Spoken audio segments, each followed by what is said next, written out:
Let me know if you can hear my voice just before I get started. Can you hear this okay? I'm just checking some settings.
Yes, I'm creeping in like I know what I'm doing. I really don't know what I'm doing today. I was like an idiot and made a change. So I changed something and then it all just falls apart. In fact, I'm not even on the screen. How can I not be on the screen over there? Oh, this is not right, is it?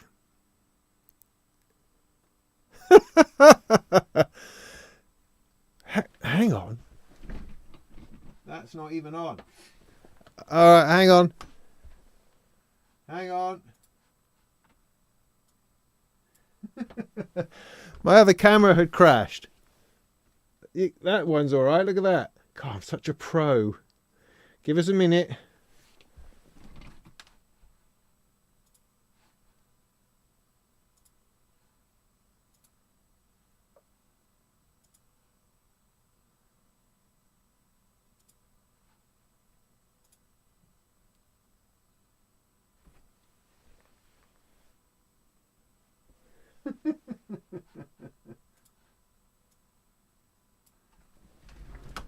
That's better. There's me. Right, that's hilarious. Hello. Hello. Happy New Year and all that. Oh, it's easy peasy, this is. That was very weird. Oh, God, I got here dead early, right? Setting things up, thinking I knew what I was doing. That's coming through okay. Bump, bump. Yeah, I can see that. And then the camera's just sitting there all crashed and I didn't even notice. Anyway, here I am. Welcome. You're very welcome to the first Molten Live chat thing of 2025. It's very exciting to be here. I don't have the chat where I normally have it because I'm using my Surface to do a thing, to show a thing. And then of course I realised, but that's what I look at the chat on. So I've got it on my phone, which is not ideal. But I will try. Only two. What's dark? Okay, so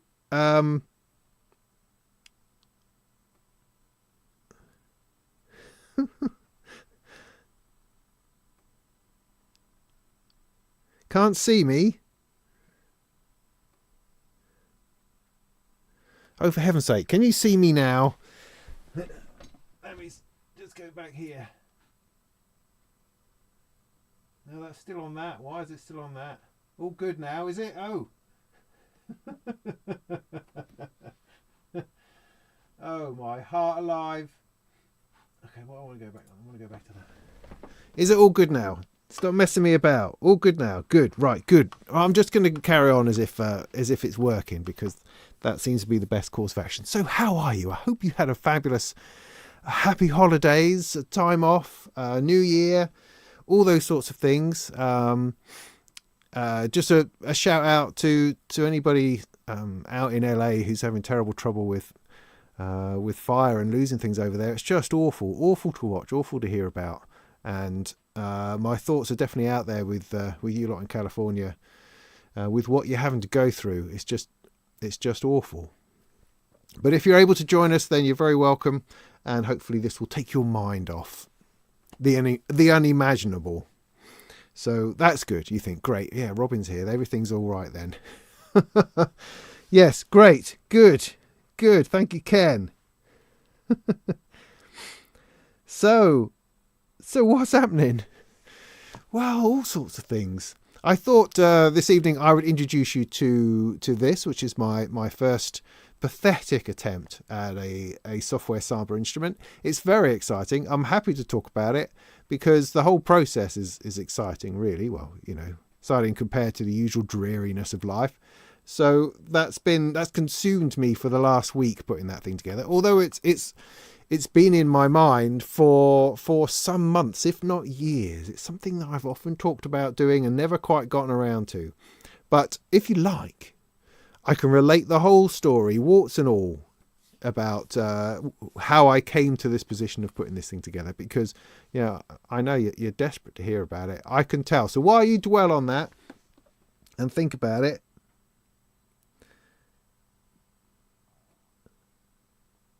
I will pour a beer. I think I'm going to try the Hazy Day, a hazy IPA from Green King,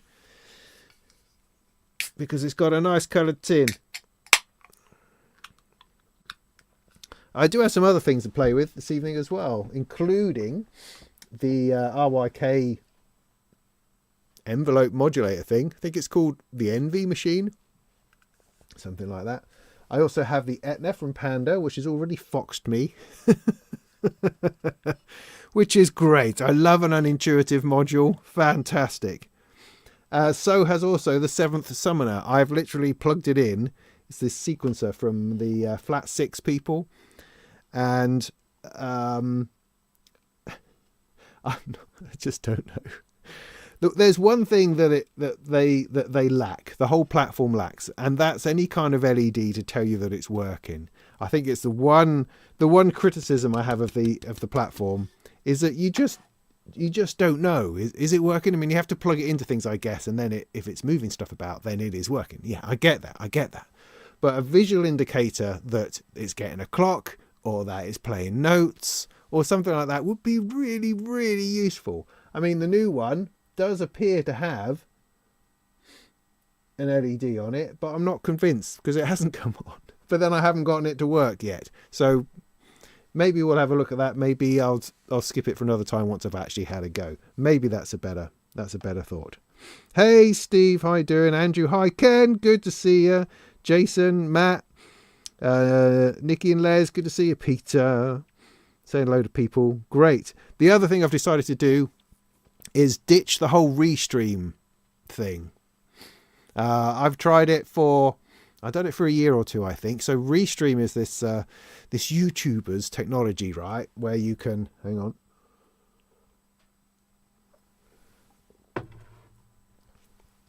Rather than just streaming on YouTube or streaming on some other platform, you stream to Restream and then that farms it out to everything else.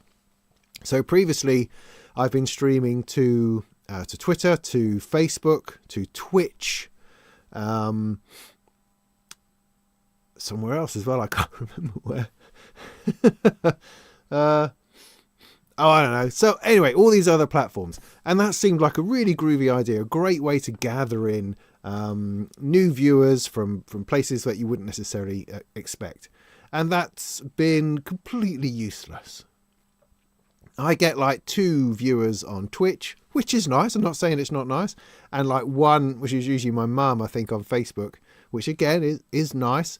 But the sort of the complexity you have to go through to set that up and then get the chat working. So you've got all the chats coming in, and to actually get the chat working, the amount of I'm not a robot authorizations you've got to go through is just extraordinary. I don't know anything quite like it. The number of fire hydrants I've got to click on and it's usually I'm trying to do that 2 minutes before going live, trying to click through all these things and go through an authenticator app and click through another bunch of things, and it says, oh no, that's your wrong password, back to square one, back through again. Just drives you nuts. But anyway, I started it up today thinking, I don't know that I'm going to need it this year. maybe I'll knock it on the head and just use YouTube, which is where everyone appears to be. And so I had a look at my account, and it renews tomorrow. like $180 or something, and it's like, fantastic, I've actually caught a subscription before it renews. So I've used it in its entirety, I've cancelled it, and that just makes me feel super proud. I wasn't quite so lucky with my yoga app. But never mind. So sticking with YouTube, just going to do that. Apologies to anyone who preferred watching my live streams from another planet, another format. Just keeping it real with YouTube makes things much simpler, provided I can remember how to get my software to attach to it, which I kind of did, so that's good. And the only problem I've got is I can't hear myself, and I forget why. But I don't need to hear myself because I'm sitting right here, and I can hear this going through the monitoring, so that's all right. All I'm not sure about is anything that I play with. Anyway, by the by, here we are. So there's that. So going forward in 2025, I'm going to be exclusively on YouTube, I think, and gonna keep going. We're on 53,000 subscribers now, which is amazing, totally amazing. I wonder how we're going to do. This year.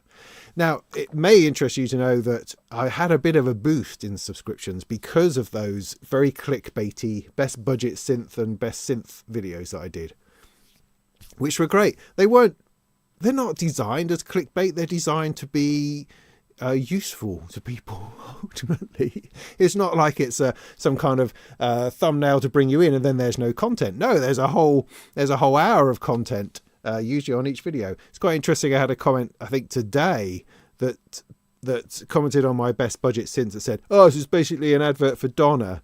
It's like, really? There's 45 minutes. Donna is like a minute and a half of this where I go, this is great, because I'm doing something about the best synths. But there's like 50 other best synths in that list. But some geezer thinks that I was just shilling for Donna. People are weird, aren't they? People are weird. But it's best not, I feel, to talk about the weirdness of people, because it's just nuts out there. It is totally crazy. Don't know what is going on anymore. It's best not thought about. It's best that we stay here and stroke the patch cables of our beloved modular stuff and stick with that. It's what I say. So, is it the year that YouTubers start to feel guilty about people buying loads of gear? No. Why would that be? Why is that even a thing? People buy gear if they want to. I feel guilty about it. No, I don't. No, that's never even occurred to me. Does that make me a bad person? Excuse me, wiping my nose on the YouTubies. Does that make me a bad person? So I guess the logic is that my displaying of stuff, my demoing of stuff, my reviewing of stuff encourages people to buy stuff. Would that be true? Yeah, I think so. So if I wasn't here doing this, would you be buying stuff? Yeah, I think so. But I have many thoughts about it. As you know, I have all sorts of streams of thoughts about all sorts of things, and so I'm quite happy to give that some of my brain cycles.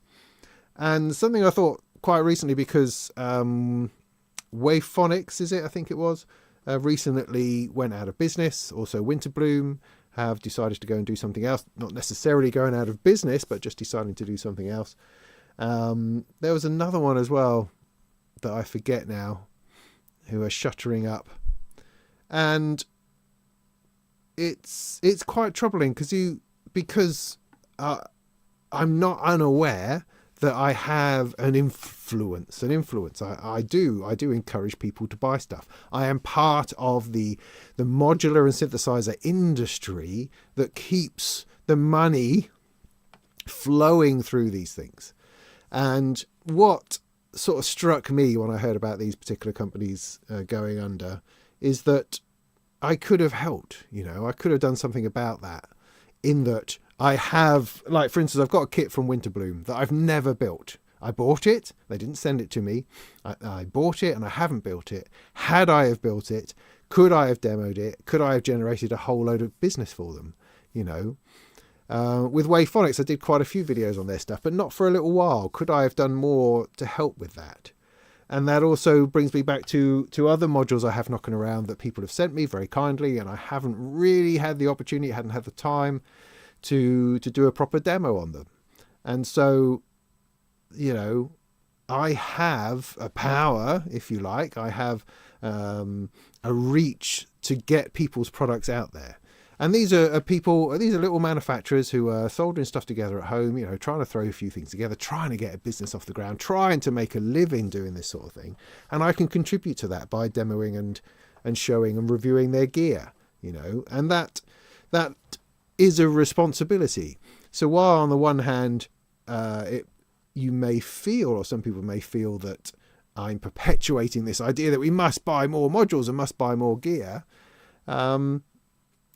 I'm also supporting an industry which is a community that's trying to create products for itself that we can all enjoy.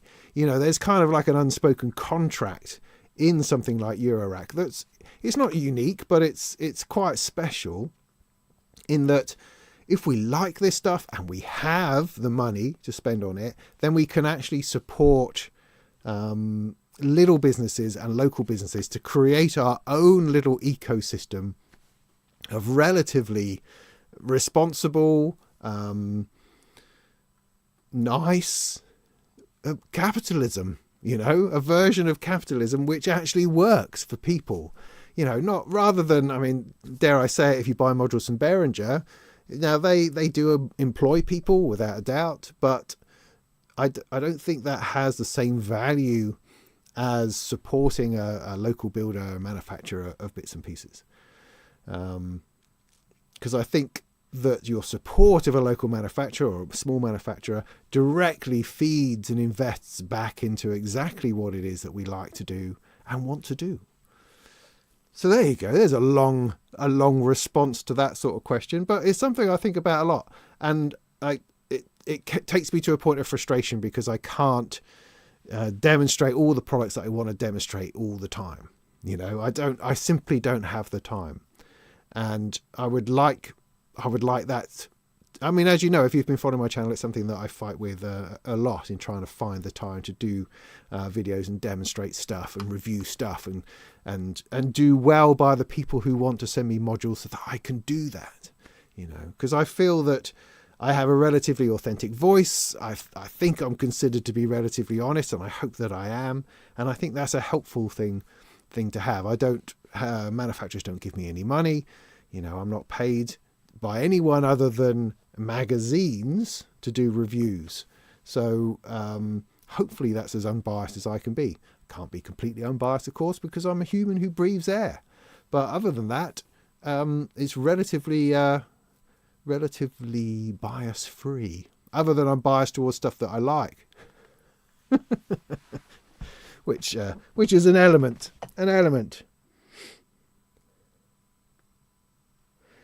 You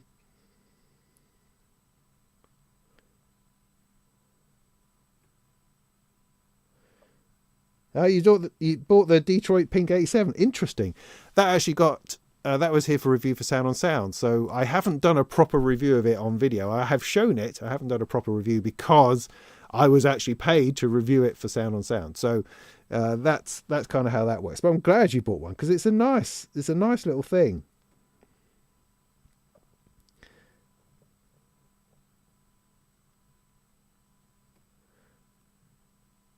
Just rewinding through a few comments.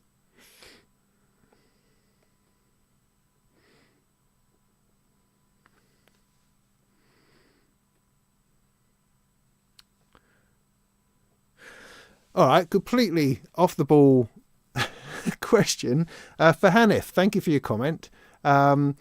It's a funny thing, right? It's not funny at all, but it's an odd thing. I don't know whether you appreciate this story, but I go and pick up my daughter and her friends from Sea Scouts, would you believe, on a Tuesday night. And I have to be there at 9 o'clock to pick them up. So on the way, I listen to Radio 4. It's about a 15-minute drive.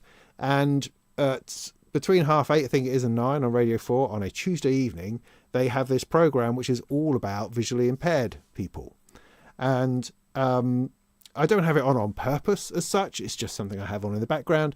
But I've been listening to it now for probably a couple of years. And it's fascinating. It's fascinating, the journey you go through, the things you have to cope with, the technology that you use, that visually impaired people use, and the awesomeness with which you approach life, I find, on the whole, is just, it's quite inspirational.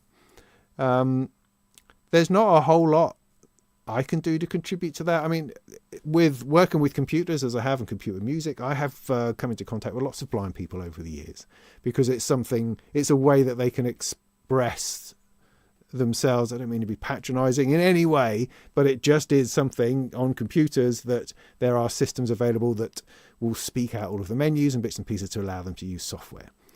And so I've often come across that. And I was recently updating a website, and I was, as usual, skipping through like the alt text field on images, because no one knows what that's for. What's that for? But of course, I learnt through this Radio 4 program that the alt text field is actually there as a description of the image for the visually impaired. And so I've started filling that in. And I just wanted to ask, what was your name again? Hanif.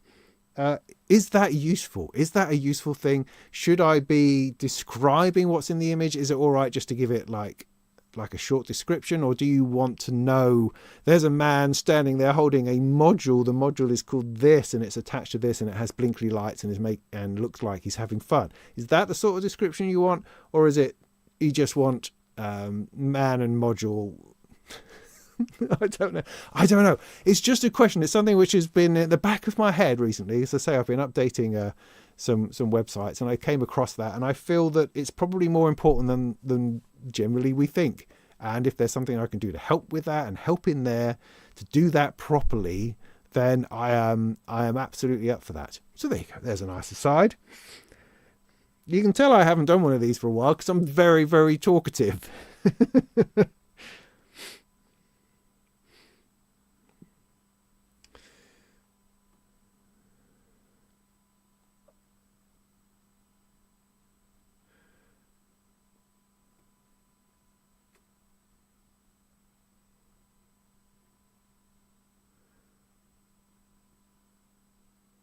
Okay, Hanif, good to know. There are AI apps that tell you everything you need to know about a picture, but don't stop filling it in. Fair enough.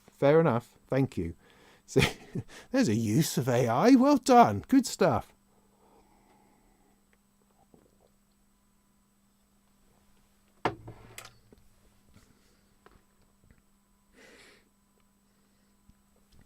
Great. So why don't I tell you about the instrument? Why don't I do that? I'm slightly sort of nervous about it because it's my first trip into building sampled instruments, other than just for my own amusement, and it's possibly not any good. I don't know. I feel like I put a lot of work into it, so in some ways I hope that the quality level is useful or interesting or something along those lines. Now, just let me see if I can hook into my remote of the video feed thing. Where's that usually? Again, I usually do this on my laptop. I could do it over there. Oh, heck no, I don't know what is it called? Is it called remote?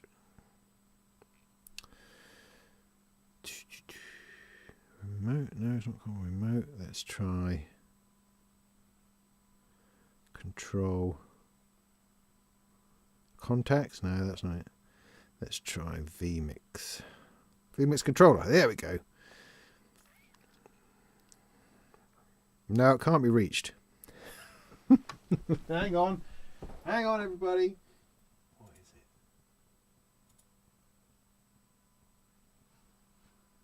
Web controller. That's 27. There's that. I want to Go in there. Get off.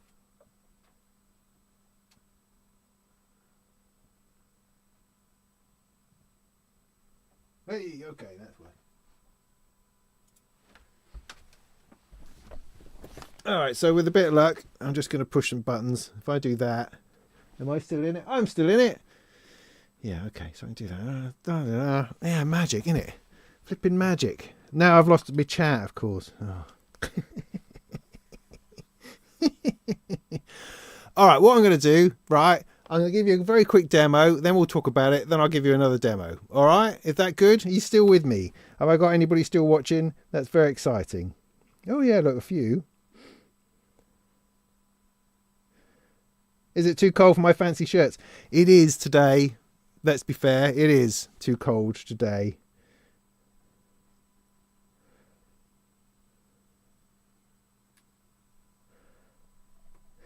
No, I don't have one on today. Yeah, the Electronic Sound Mag is excellent this week, this month.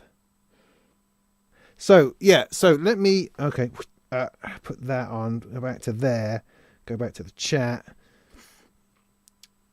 Boom, there we go. Look at that, I can actually see what I'm doing. So, all right. So what I'm going to do, I'm going to play a couple of sounds, right? Then I'll come back and we can talk about it. That's the plan. So, I'll try to bring the mic. No, I just have to talk, don't I? I just have to keep on talking. So I'm going to bring this over. There we go. So I can see, can I see that? Is that in the way? Put that there. Hopefully you can still hear my voice. So, this is the smoothest product launch ever, I think you'll find. So this is Plasma. Plasma is based on the Game Changer Audio Plasma Voice. I thought it was a very unique sounding module. I thought it was something that I could kick off this idea of building sampled instruments that I'll talk about in a minute. So that's what it's based upon. So let me just give you a quick blast of some of the basic sounds. You might not be able to hear my voice at the same time because it might be too loud. We'll see. So check this out, right? Let me turn it down to start with.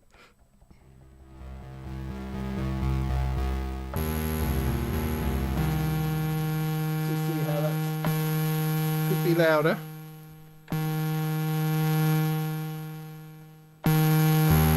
Not too bad.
Oh, too high.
So there you have it. That's the general idea.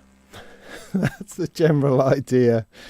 Like I say, I'm very secure about it. Not going to worry too much. So yeah, I mean, let me know what you think. I feel a little bit flushed in that. I don't know. Is that any good? But let me tell you a little bit about my thinking on it, where it comes from, and what I hope is okay.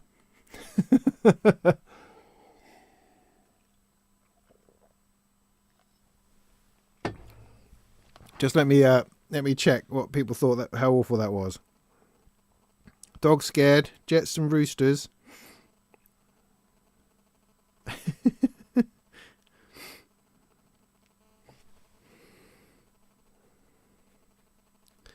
Sampled cockerel, yeah.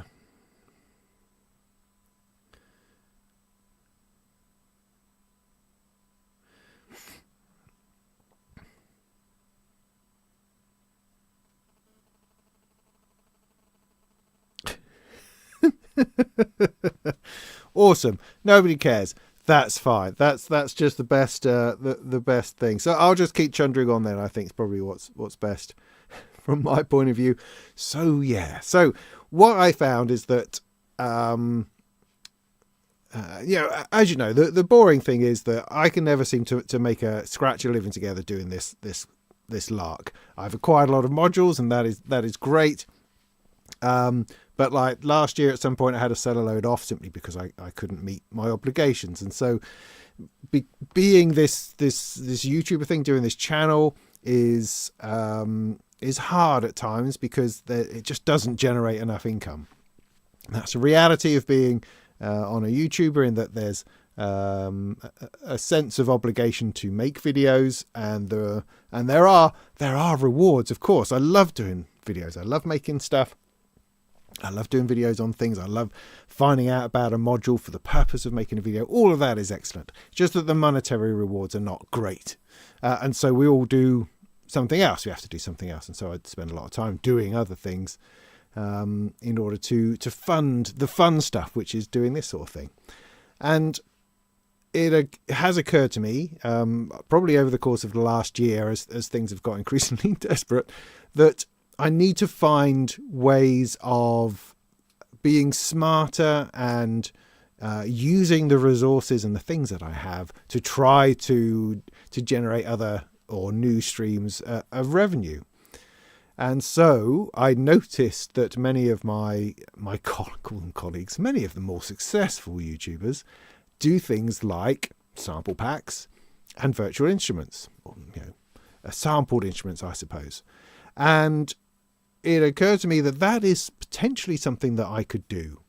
And it has a few different things to it. It's like, it of course could potentially become a source of revenue, which is great, as is making and selling music. I mean, that's the other thing that I would very much like to do this year, is actually make some decent music, and decent enough to people to actually want to buy it.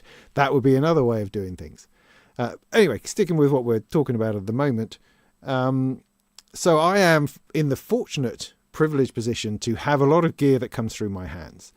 And that gives me an opportunity to create sampled instruments based upon this stuff that comes through my hands, and put it out there so that people get an opportunity to try the thing that I've got to some degree, try the sounds or benefit from the sounds I've got without actually having to buy the thing itself. Now, there's no way on earth that I'm going to sample the sound of something so that you wouldn't have to buy it.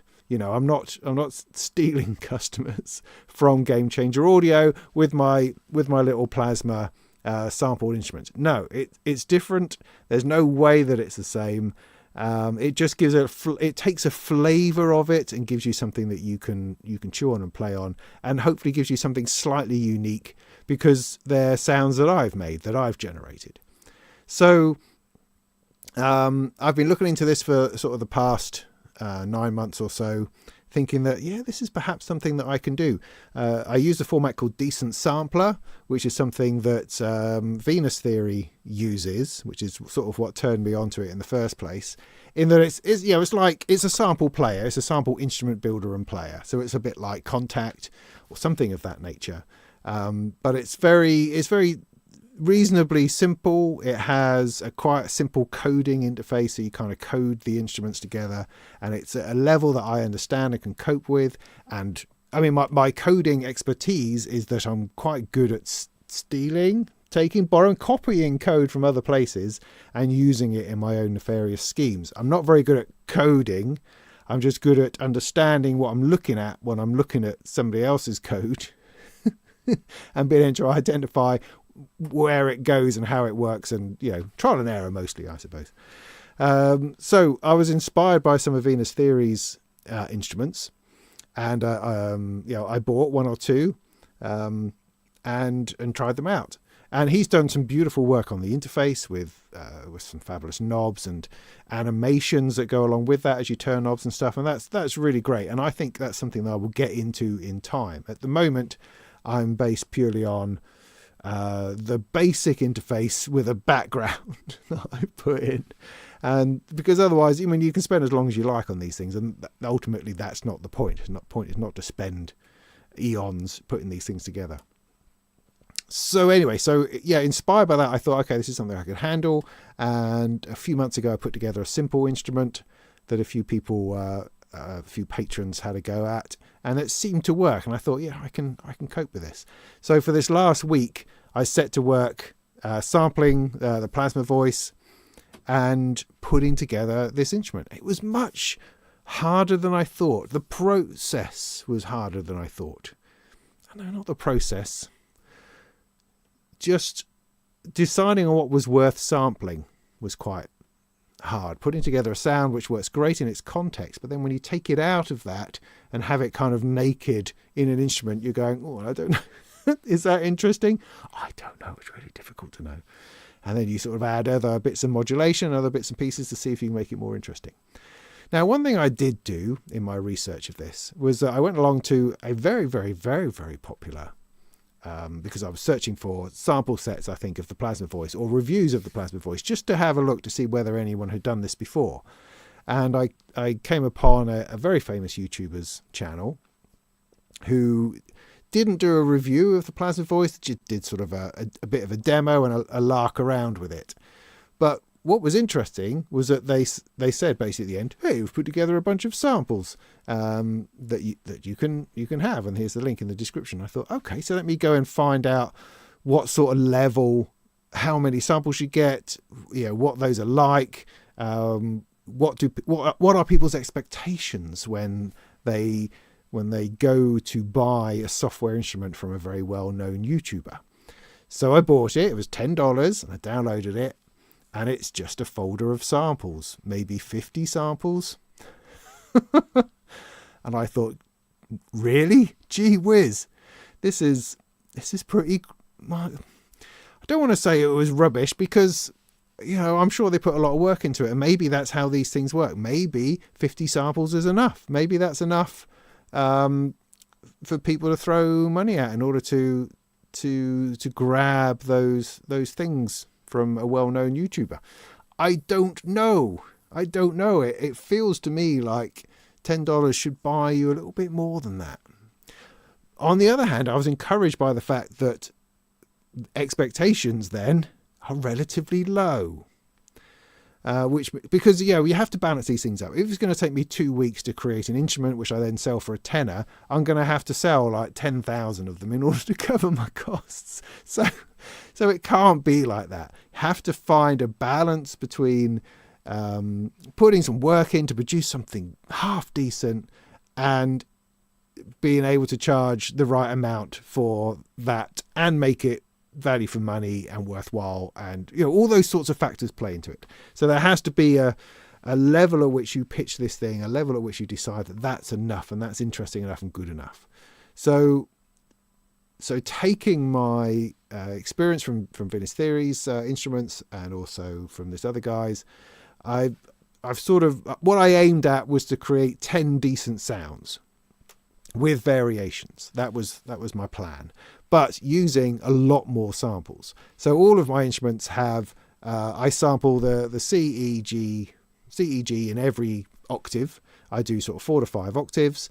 I do 5 notes per sample, so 5 round robins. So that's a good 50 samples per instrument, I would say. And there's like 10 of those, so that's like 500 samples. That feels more useful, and having them put together an instrument as opposed to just being samples, which you then have to drop into some other sampler or some such to use them. What I'm trying to do is create a playable instrument which is useful either in some way. It might be a pad, it might be a bass line, it may be a noisy, squelchy thing or some other synthesizer sound, but I ultimately want them to be musically useful to some degree. So that is how I attack this. It took me about a week, which it won't take me that long next time because I had to learn about and unpack all of the coding and how that works and how the quickest way to map the instruments and how to do all of that. So hopefully next time I'll only take a couple of days. And if this is, well received, is that going to be a possibility? If people sort of like this sort of thing and it does become helpful, then it becomes like a passive income. It's something which can knock around that people can purchase from here going forward, and that hopefully could be nice. And if I can keep doing this, so perhaps every month I spend a couple of days putting together another instrument, it could build into quite a nice little library. Just to throw in there straight away that if you're a patron, if you're a $5 or above patron, then you will get all of the instruments for free. So there's a reason to come over to my Patreon. Yay! I've actually got a tangible reason for people to support me over on Patreon. which is brilliant. So I've been promising it for forever, and it's finally here. So if you are a subscribing patron of mine, then you will get all of these instruments as I build them as part of your subscription. There you go, very easy. Otherwise, you can buy it outright for a tenner, $10. It's about $15, I think, on iOS if you're using Apple phone, because they charge on top of what Patreon charges, and so they've decided to add those fees on top, which is a bit of a shame. So if you can buy it through a desktop browser, then so much the better. Do it that way. Then it's only $10.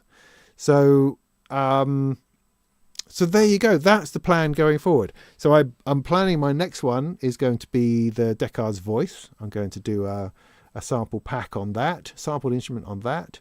Then I'll start looking at some of the RYK bits and pieces, because those are interesting sounds. Then at some point I'm going to start experimenting with just general Eurorack modular bits and pieces, just create some sounds and see what happens, see what I can use them with. I mean, the thing that's become really interesting about it personally is that you're taking what is usually a monophonic thing, a monophonic instrument in Eurorack, and making a polyphonic version of it. And that's quite interesting. It doesn't always work. Sometimes it's all just a bit too muddy and it actually works better as a single line. But often it does. And particularly if I've injected enough variation in using the round robins and bits and pieces, it gets quite nice in there. The interface does also support a few things itself. It has an inbuilt low-pass filter, inbuilt envelopes, inbuilt reverb and delay and chorus, and all of those I've made available on the front panel, which is great. So I don't have to use the effects in Eurorack. I can just have a more basic sound, and then you can shape it with the interface. Although that's not always what you want, because for instance on the Deckard's Voice, I'm going to be wanting to be using the filter that's on it, because the filter is part of that sound, which does bring up some interesting conundrums in that you're not going to be able to control the filter. The sound will have to have that control already built in, if that makes sense. So I'll probably have to do a few different variations on filter length, or maybe modulate it, and then when I'm recording the round robins, those are going to change. I don't know. It's still very much an experiment in that regard. But what I hope is that my first effort, what's it called? Molten Plasma, is interesting. I'd love to hear everybody's feedback on it. Is it useful? Is it a pile of crap? Is it, do you want more? Is this like, wow, this is brilliant, let's do more? Or is it, yeah, all right, get a life kind of thing? That's sort of what I'm looking at. So I don't want to waste my time doing it if it's honestly a waste of time or stuff. But if it's useful, if it could potentially, I don't know, raise a couple of quid, then I'm up for that. Definitely up for that. I'm going to have a drink of my beer.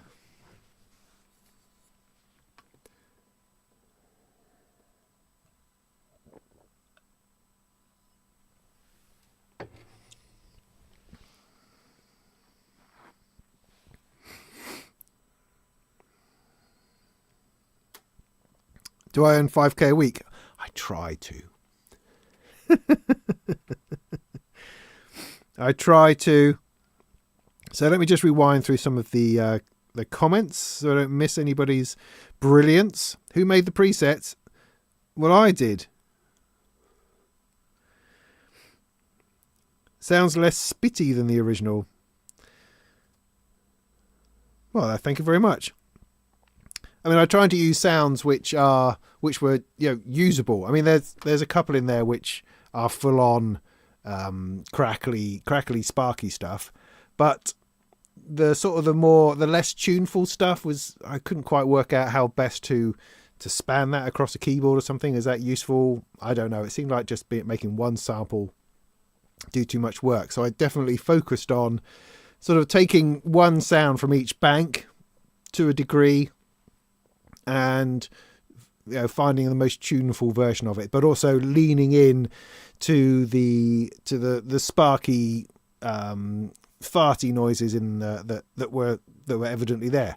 Some of them are quite short. Some of them are left much longer. Some of them loop. Some of them don't. You know, try to put in variations. That's the plan. Male Gigolo. Thank you. Behringer Plasma Pro. Sounds oolish. What does that mean? What a weird thing to say. It's called reimagining. Oh, okay, yeah. Hexagonal buttons. I don't know how to do that. Yeah, velocity-based layers. Velocity is not a thing in Eurorack. So the first instrument, the simple instrument that I built, yeah, I had velocity layers in there, but it's really not a thing. So, I mean, the Plasma Voice doesn't have any, I mean, it doesn't have velocity in as much as, or does it? I mean, maybe it does, but then you'd have to use it via MIDI, and I'm not using it via MIDI, I'm using it via CV. So it doesn't really have that. I mean, the decent sampler does, so it will be louder and quieter. But,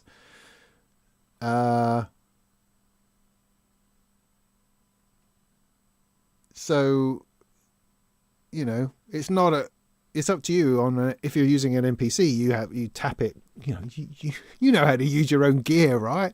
You tap it lightly and it doesn't sound quite so loud. But there was nothing doing a layer of velocity which then has different samples. I mean, I guess you could turn the drive down or something like that a little bit. I guess there are ways of doing it. I'm not trying to be Spitfire, that's not my intention. It's, rough, ready, straightforward, usable, rather than nuanced, I think would probably be the best description.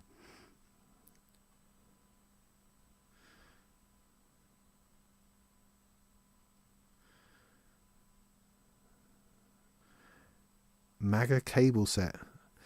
Don't know what that means. Not Deckard's dream. No. I will, perhaps. I will stick my head in that another time at some point and see whether I can get to the end of it.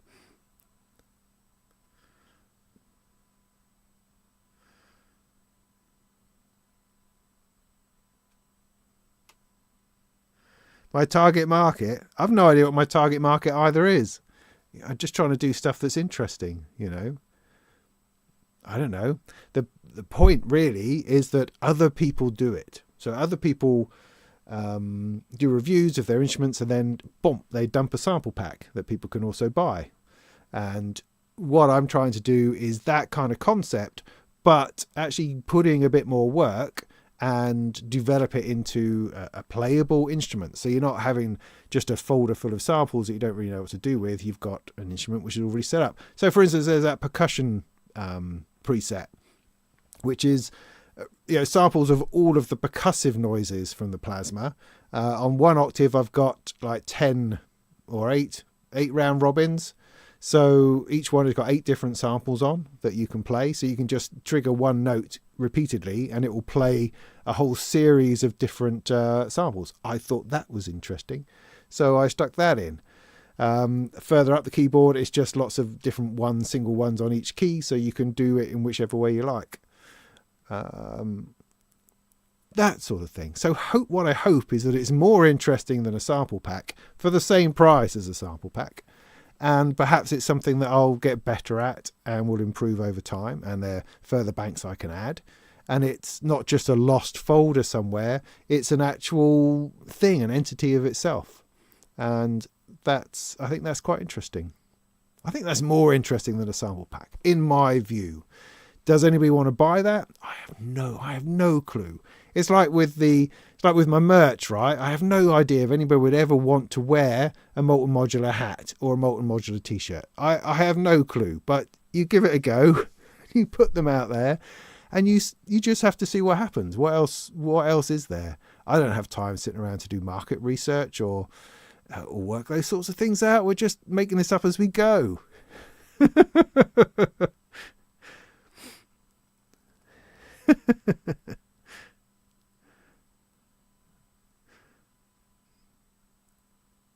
Can you show the settings IO window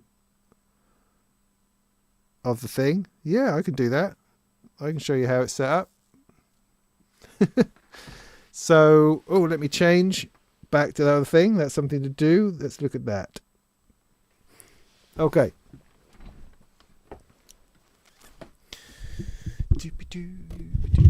That mic over here. Sorry, clunk, clunk, probably. Right. So this is decent sampler, so it uses a decent sampler interface. I've done nothing to that. The settings, if this is what you want to see, under options, audio MIDI settings, this is the standalone version. I'm not running it as a plugin. Excuse me. It comes as standalone or plugin versions in pretty much every format. It all works the same.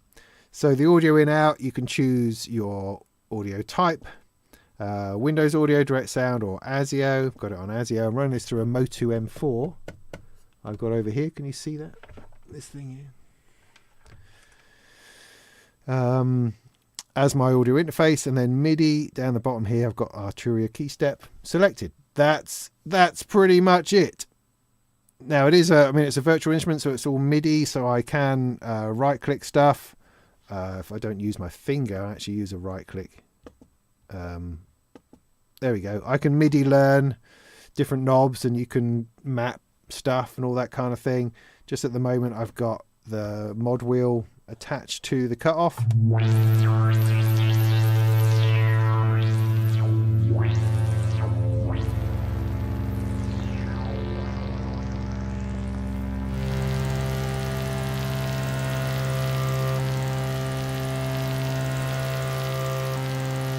Can you hear that glorious looping?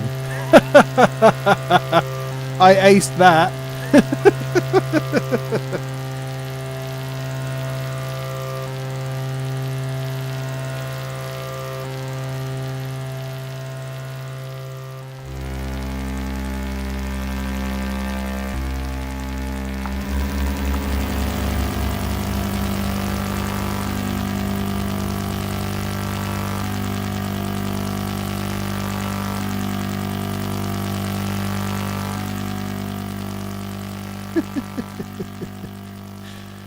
Oh, brilliant. What are we on? Let's go for static.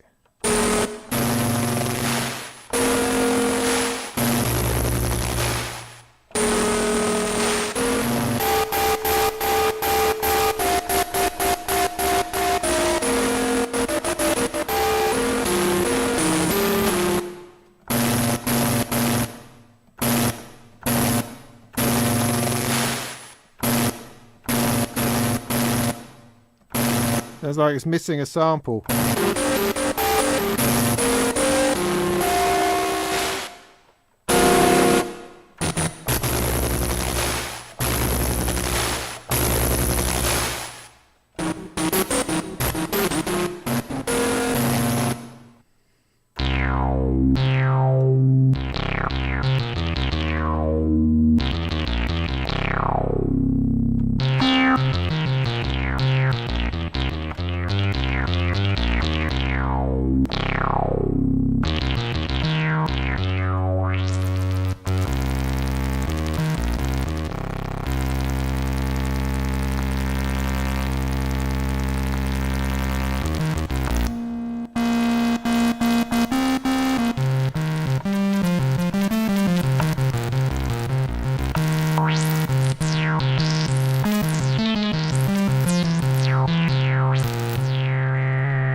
That sort of thing.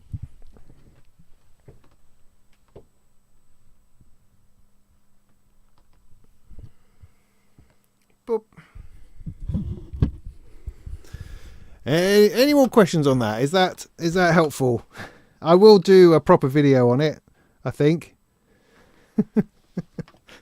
What I don't want to do is decide that it's so terrible I have to redo it, because it kind of becomes unviable if it takes too long, if it's too much work because of my own sense of perfectionism or some such.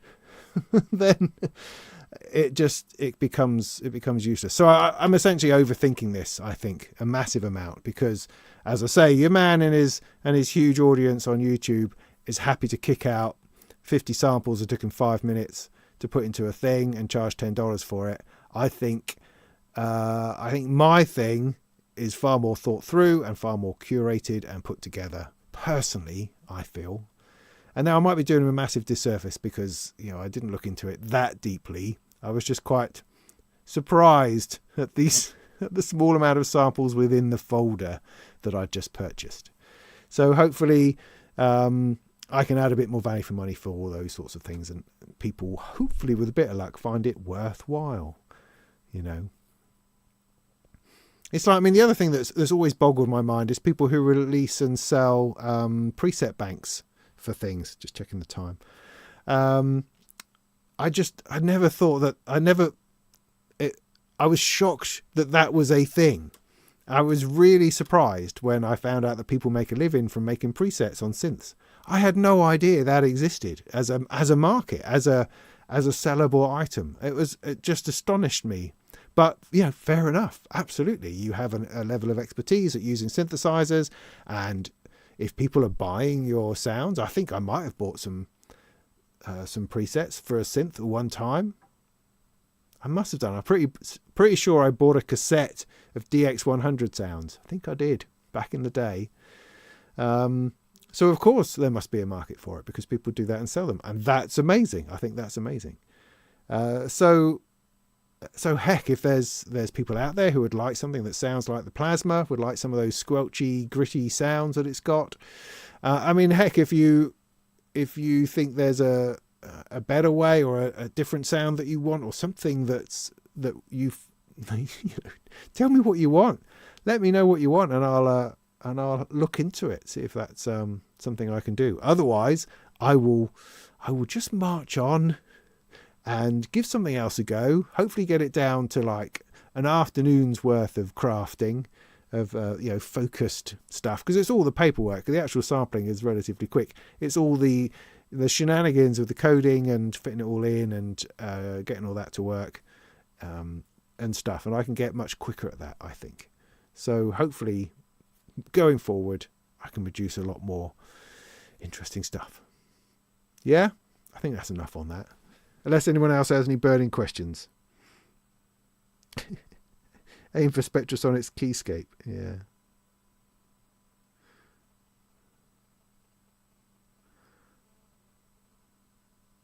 Oh, well done, Smartheadness, for booking your Synth East tickets. That's fantastic.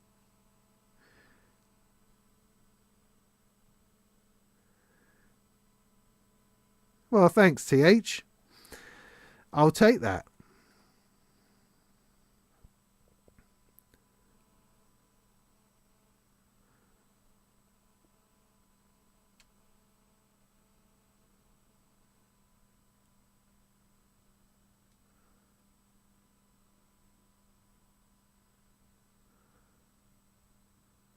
It's £10, $10, Frank, rather. Or if you're a patron, you get it for free if you're a $5 patron or above. In fact, I mean, if you wanted the sneaky way of doing it, is to become a patron for a month, give us $5, and then you can download it and use it forever. It's not like copy protected or anything clever or times out, or it doesn't look for a server to check that you're still subscribed. No, you can download it and use it. So that's the sneaky way to sneak in for a $5. Just become a patron of mine for a bit, and then leave, and then cancel your subscription. That's fine. Do that if that's helpful to you, or if you'd like to support what I do and support the channel, which is ultimately what all this is about. It's not getting me holidays to the Bahamas. It's keeping the lights on, keeping my heater working. That's what it's about. If you'd like to do that, then spend $10 and feel good about yourself. MIDI channel. Okay, let me just have a quick check.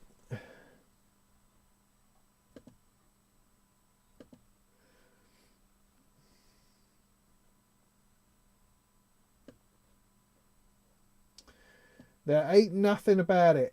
There ain't nothing about it.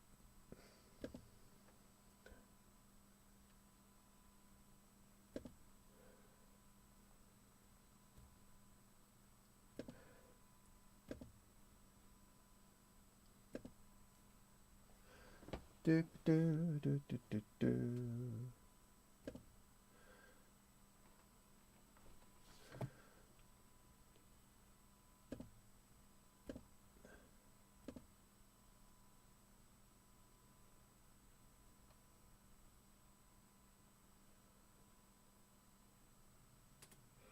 Bum, bum, bum, bum. No, I'm not seeing any information about MIDI channel. If you use it, I mean, it's not a. This is standalone version. If you use it as a plugin, then you can use it in whatever MIDI channel you like. Through the track that you've got it on. It doesn't have to be channel 1. So you can have 16 of them running across 16 MIDI channels within a DAW, without any trouble. Yeah. I think it works like any other plugin, but it doesn't have a MIDI channel selection itself, if that makes sense, within the standalone as far as I can see, but I'm happy to be corrected on that.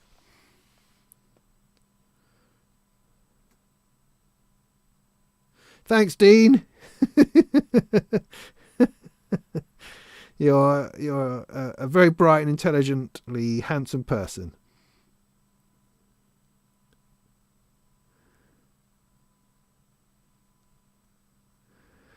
Carl, I'm quite happy to look at any laptop that somebody wants to send me. That's completely fine. I really like the Surface as a platform, and so I've stuck with that over the years. Although I haven't bought into the latest one because it's no longer compatible with all the things I want to do. So I've put that to one side until Windows ARM sort of catches up a bit, which it should do. It should do. Although honestly, I don't have the money to buy another Surface. So, but if somebody wants to send me a laptop to try out and review, be happy to give that a go. Absolutely thrilled to give that a go.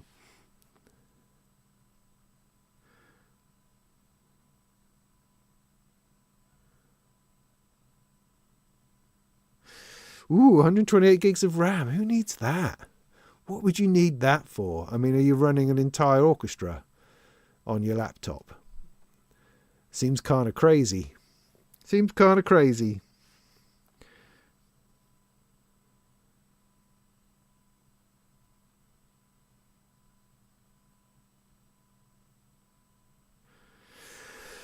Well, okay. I could struggle on through things like the Seventh Summoner, but I think I might give that some time by itself. I think for this evening, mostly I wanted to talk about the Plasma because I wanted to get it out there. I wanted to stop thinking about it and get it out there. I'll try to make a video about it this week to, a little video promo to support it, and hopefully people will be interested in that. So that's good. We'll move on from that. So just a few words about Synth East.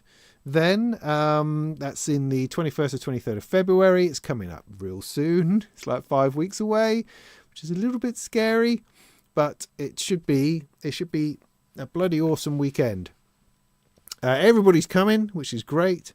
Looking forward to hanging out with Gaz and Steve and Dots and Finley and Paulie. That should be a big laugh, a really big laugh. So yeah, looking forward to that. Looking forward to that a lot.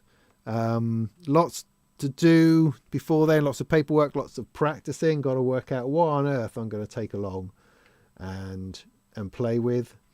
In some ways, I'm hoping the Seventh Summoner, this is this new Flat 6 module, which is sitting in my thing here, over here somewhere. You can't even, I won't even bother trying to show you. But it's like the Harp of Darkness, like the Sleight of Hand.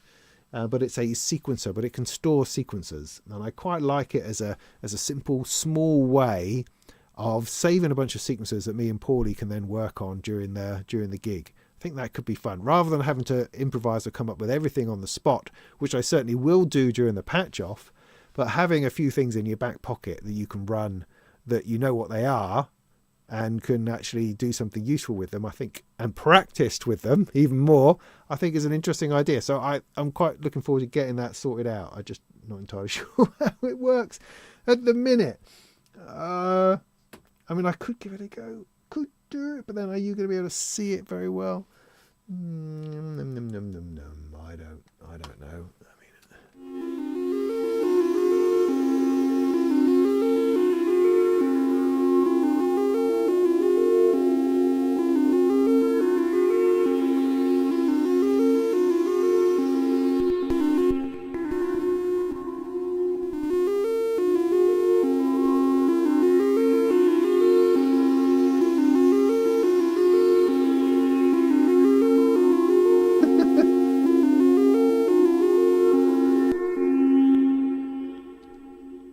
Oh, I killed it. Darn it.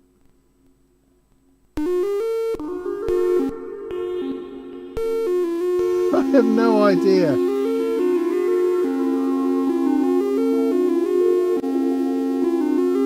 So at the moment I'm playing with the Etna from Patching Panda. I just do not know.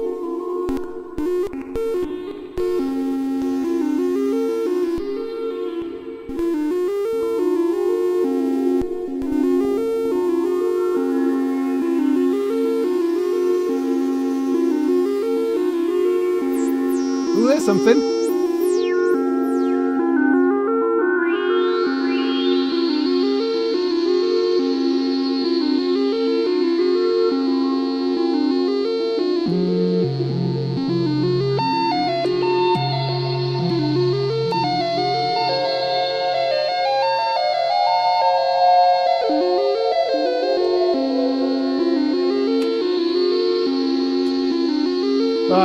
I'm suddenly getting interested.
Alright, now I get carried away if I'm not careful.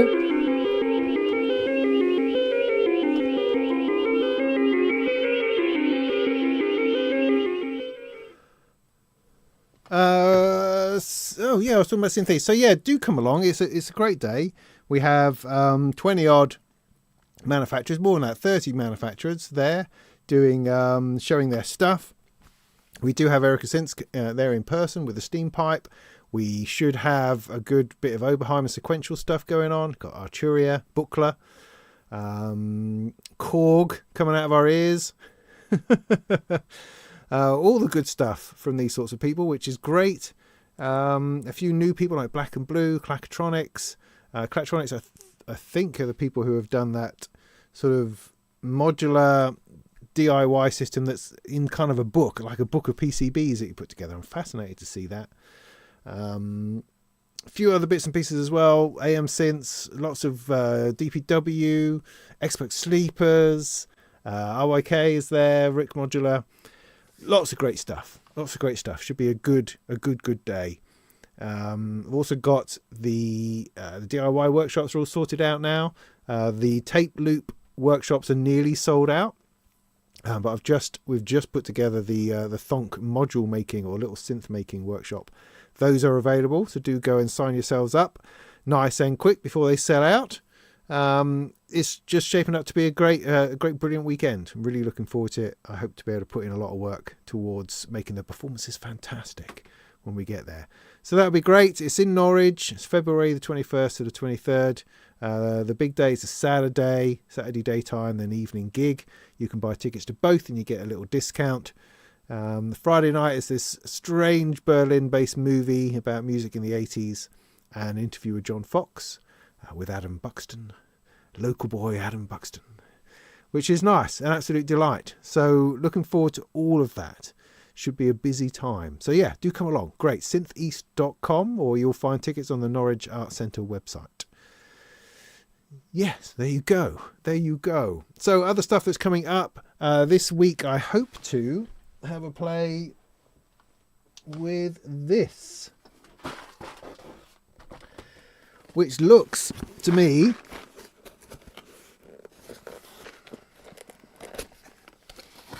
to be the nicest put together kit I've ever seen. It's the Audrey 2 from the Synthux Academy. It's a Horoscape feedback synth. And they've talked to me about doing a live stream interview with them, which will be interesting. But I think I'm going to build it first. There you go. Look, it comes with a plastic box with all the bits and some blanks. Pretty awesome. So this is based on their Simple Synth, I think, system. So it's a platform on which you can build synthesizers, is the whole idea. Build and program synthesizers. And this is a particular one they put together called the Audrey 2. I talked about it in the Molten Music Monthly recently, so they sent one through for me to build. I think I might give that a go tomorrow. I think I might just throw myself into it. So I've got that coming up. Obviously stuff on the, I'll work out what on earth I'm doing with the MV machine and the Patching Panda Etna. What the heck is that about? The 7th Summoner.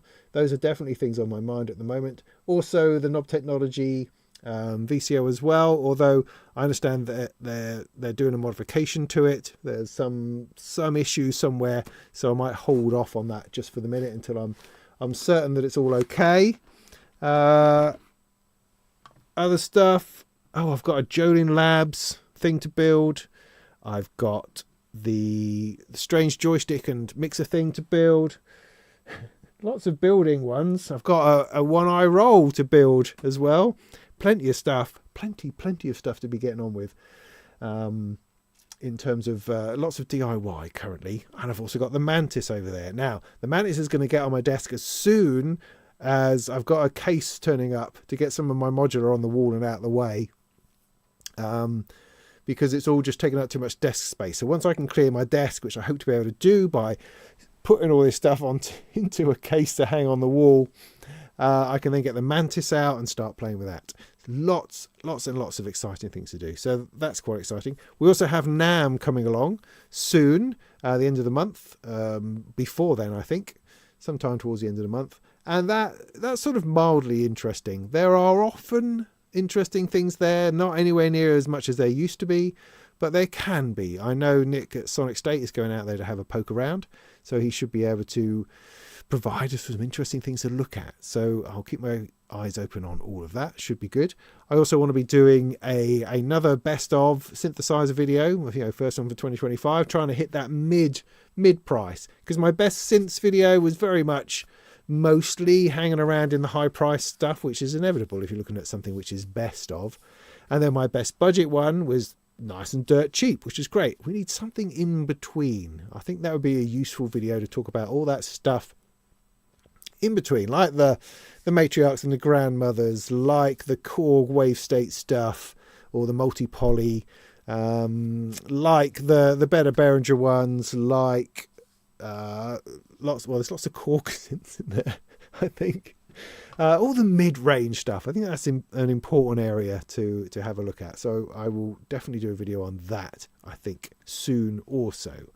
Other things coming up include for 2025, I'm definitely looking into the idea of providing systems for people to rent.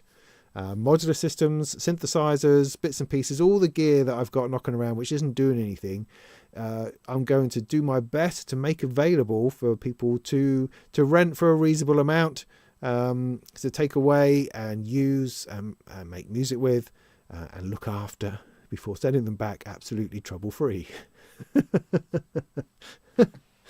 It's another one of my grand plans to somehow get some revenue going on the things that I have that come about through the work that I do. If that makes sense. Just trying to make the best use of everything and hopefully make some music along the way. So yeah, if you want to know what's happening with all of that, do stay in touch. Do sign up to whatever it is helpful for you. Follow me on various social medias, or sign up on Patreon. Why don't you do that? You get a free instrument, free plasma thing, which is great, and more to come. So that's very exciting. I think that's probably going to do for this evening. I don't want to drag it out. We'll have another one at the end of the month, start of February, I should think, which would be good. Probably talk about NAMM a bit then. Any other burning questions, let me know while I just finish my beer. Maybe I'll turn this back on for a moment.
Anyway, let me just check through the comments.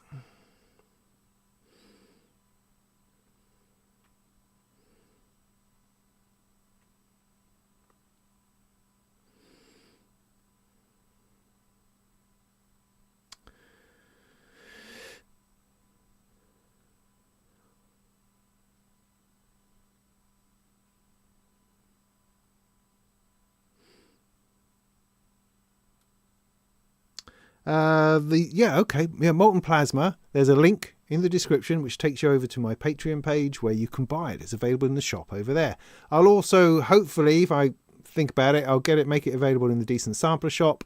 And also, because I've built, essentially I build the instruments in Presence in Studio One first, and then port it out and convert it into Decent Sampler, because I know the Presence instrument much better, and that seems to work really well.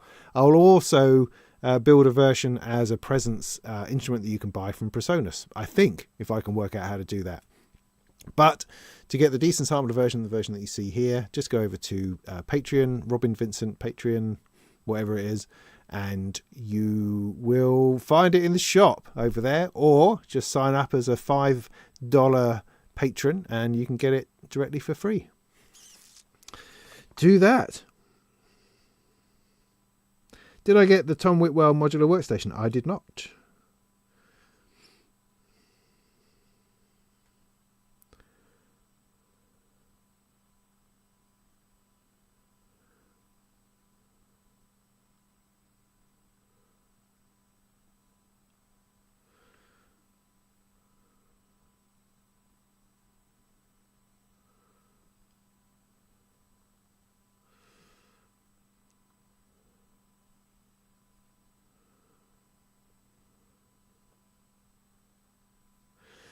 Is there a good list of components to have your own backstock for building modules? You don't always have to buy the full kits. No. No, I don't think there is. I mean, I've bought a whole bunch of components with a view to building the Cosmo modules, because I bought the front panels and PCBs for those. Got a whole bunch of them somewhere that's sitting around going, build me, I'm a useful project. And so I bought a whole load of components I haven't got around to using yet. So it is completely possible to do that. But I don't know. I wouldn't say that there are common components that if you just buy 100,000 of, you will end up using. I mean, probably. I mean, if you're designing your own modules, then you use the components that you have, I suppose. You work out your resistor values and then work out a little resistor array that's going to fit that with the resistors that you have. But building other people's kits, I don't know. I spent a lot of time looking at spreadsheets when I'm ordering stuff for those sorts of things, trying to work out exactly what components that I need to buy for those. I'm sure I don't know what a simpler way would be other than buying a shed load of resistors at every value, a shed load of capacitors, etc., etc. I don't know about that. I mean, you could ask if you were building one particular type. I'm sure the manufacturer, like if you wanted to build a whole load of ST modular stuff, I'm sure your man at ST modular would say, yeah, you get 1,000 of these, 1,000 of these, 1,000 of these, and off you go. That's probably your best way. But how to do it generally? No, I don't know how you would do that without having loads of stuff that you just never use.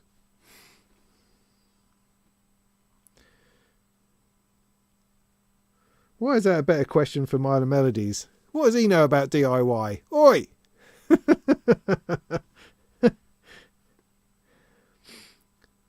Yay! Thank you, someone. That's very kind. I'm sorry, I'm not sure who that is because I don't have my proper chat up that will tell me these things. I'm only just doing it on my phone, but that's very, very kind.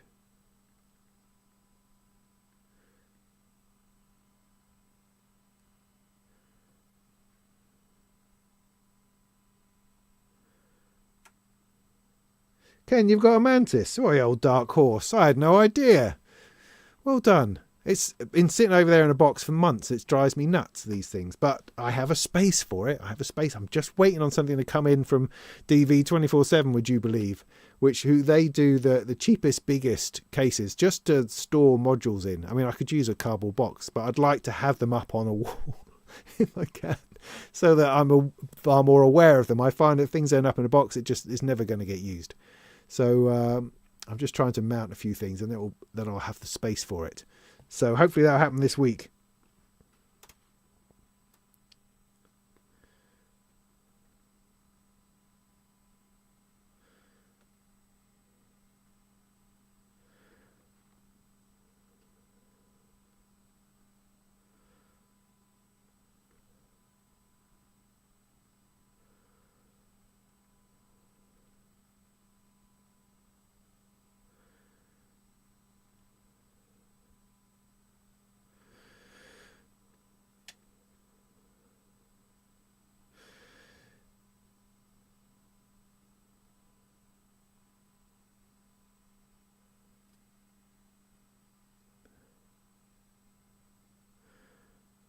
Put it outside, Ken.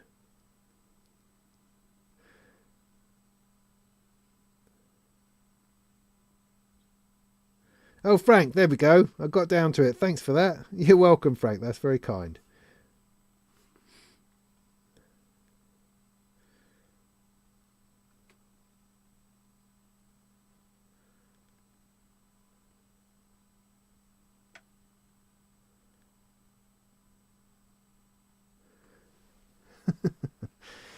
Good. So yeah, no, I think we're probably done.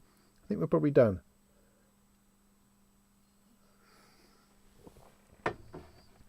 one thing I was able to do over the Christmas holidays was to have a really good tidy up, and I have to say it's fabulous to not be quite so snowed under boxes. There's still plenty of boxes, but I've had a bit of a tidy, which has been great. It's really helped me get a grip on things, see things, but also just feel completely baffled by the amount of potential videos I could make on these awesome potential modules, and which makes me frustrated again that I don't have the time that I would love to devote to making videos. I'd love to do it full time, and it's sadly impossible. However, on the other hand, my writing is also a source of fascination and satisfaction for me. So I've just finished an article on how to play live with modular, like I know anything. Well, I do know things. For Sound on Sound, which is great. That'll be out in the March edition, I think, with a bit of luck. And I had all sorts of lovely people come and help me with that. I reached out to all sorts of artists to get some interesting bits and pieces. That was great. Writing over for Perfect Circuit is still going really well. They've just published the one I did on Nord Modular, which is fascinating. Took a really deep dive onto what that was all about. Lots of good stuff coming out over there. Also recently did a complete reworking of the best store for careersinmusic.com, which is a fascinating exercise in trying to work the SEO algorithms. I mean, Careers in Music does that. I just provide the content, but the aim is to try to get higher up that Google page, and it's fascinating because we used to be in the top 5 all the time consistently, and in the middle of last year somewhere it just all plummeted, and it's odd. Why does that happen? Is it simply because someone is paying more money or paying some money to be higher up the list? It's really odd how any of that works. I don't think anybody really knows, but hey, we try and we keep at it. So yeah, I'll stop running on, otherwise I'll just be on as long as I plan to be.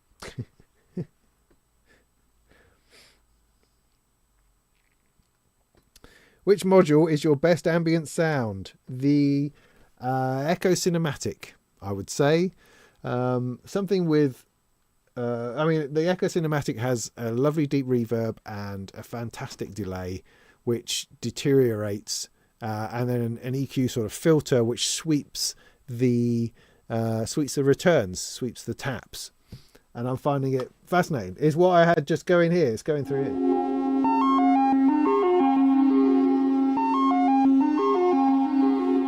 It has an internal LFO, which you can hear playing with a filter.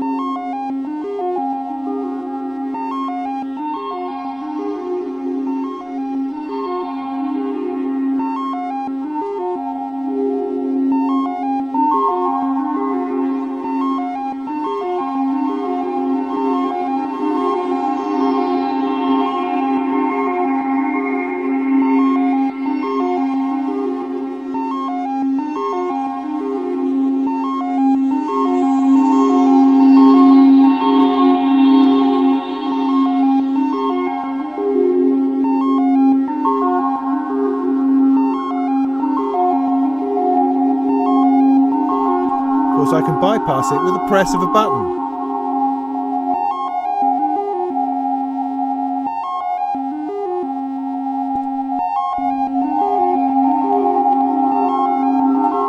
Anyway, so that's my favourite ambient module just at the moment. I think it's a brilliant piece of work. Really, really great. Really surprising.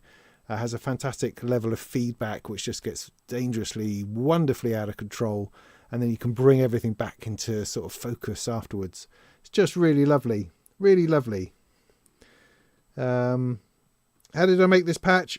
I'm just sort of winding down, so I wasn't really going to talk about it too much, but it's just simply an oscillator going through a filter that I don't understand, that I can't get to work properly, called the Etna, so forget about that. I'll get to that some other point. It's purely just an oscillator going through the Echo Cinematic. That's it, really.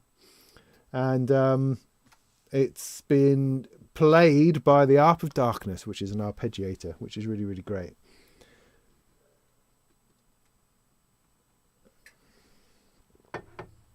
But I will do more patch examinations at another time. But I think for today that's enough. Finish my beer, which is great. I'm going to go and watch the Squid Game with my older kids. And I wish you all a very happy 2025. In whatever situation you're in, I hope you can pull it on through and do interesting things. I'm planning on doing lots of fascinating things this year. keeping as upbeat and positive about it all as I can in the pursuit of YouTube fame and fortune. But if nothing else, trying to make some music. I'm really looking forward to the Synth East element, where me and Paulie are going to be playing in the evening gig, supporting C-Feel, and also the patch-offs during the day. That's really what it all comes down to, is be able to make a bit of music. So I want to spend as much time doing that this year as I can. And I hope you do too. Hope it's not just all about buying the stuff and sticking it on your wall. Yes. So there we go. Thank you for spending time with me. That's been great. I will... as you know, I don't, social media stuff. I don't hang out on social media as much as I used to. So I'm sorry if I sometimes seem a bit distant. It's just sort of doing my head in, largely. But I do post when anything comes up. When I do a new article or a new video or something, I'm always posting out on social media.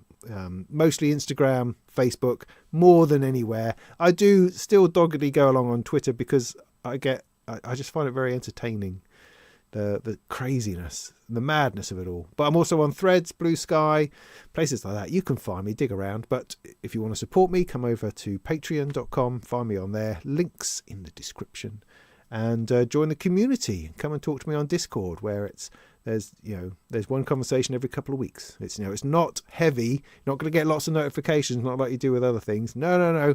Only once or twice a week if you're lucky. So come and join the slow group over on there. That'd be fantastic. So yeah, that's good. No other things to tell you, I don't think. Not sure about. Oh no, I've just remembered what I've got to do tomorrow. I'm changing accounting software. So yeah, no, that'll be tomorrow. Tomorrow will be a paperwork day, as I'm going, I don't have any idea what I'm doing. But I definitely have to move out of QuickBooks 2015, which I've been using for years and years, which is falling apart around my ears. So anyway, so that's my tomorrow. So that'll be fun. Good. Great. So you have a good time. I'll see you soon, and go make some tunes.